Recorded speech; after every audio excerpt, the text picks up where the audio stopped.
From toys to business tools, drones are fast becoming a common sight across the country.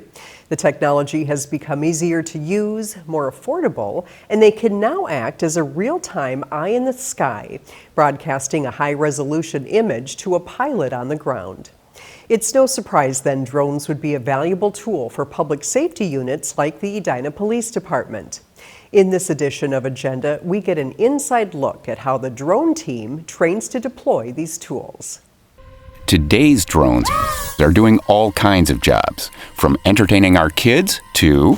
The police department uses drones in many different capacities. We use it to find people, whether they're lost, a dementia patient that's walked away from something.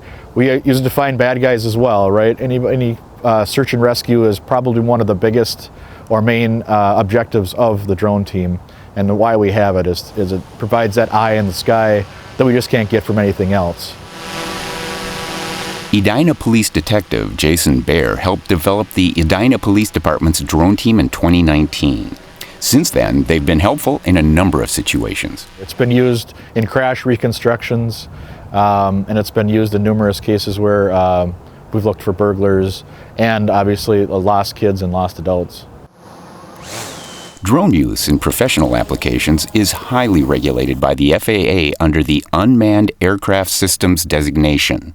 All drone team pilots are required to be licensed and follow flight restrictions. There are a lot of regulations as far as drone use or unmanned aircraft system use for law enforcement in particular. With the drone team or the UAS team, not only is it the department's policies that oversee the UAS team, it's the FAA and it's the Bureau of Criminal Apprehension.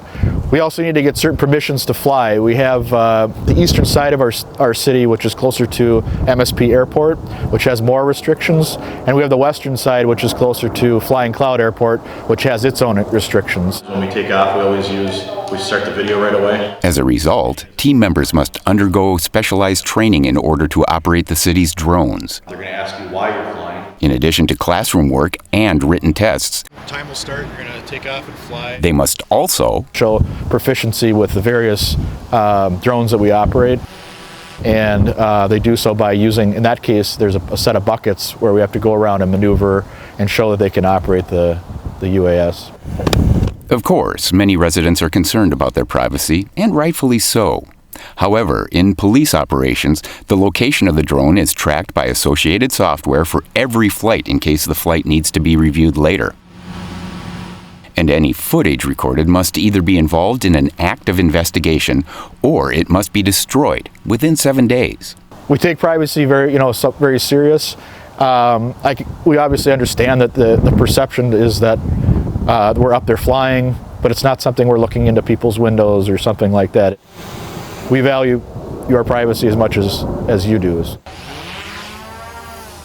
There are also concerns about the cost. Surprisingly, much of the funding comes from an unusual source. It is expensive. The drone program with upfront costs and the fees that we pay is expensive, but it's important to understand that the program was started through private donations through the Edina Crime Prevention Fund, and they've kind of recognized the importance of this program, and it's going to continue as long as we have that support.